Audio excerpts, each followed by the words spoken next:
guys, good morning everyone guys. Muna siya ikuan guys, stroke na siya guys. Di ko siya makalakaw kayo guys. Karon guys, amo siyang gilubong diri sa dapin sa Baybayon.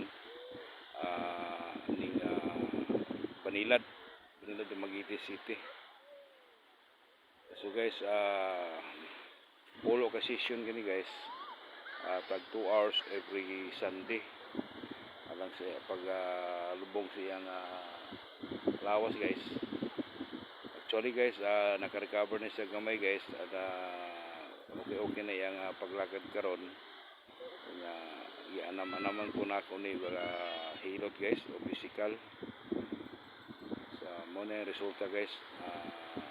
Na kami karon diri sa may Banilad, sa may Norico, ning siyudad sa Magiti guys.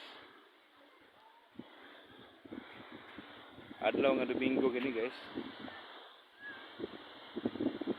Karon kaning adlaw tuig 2023 no.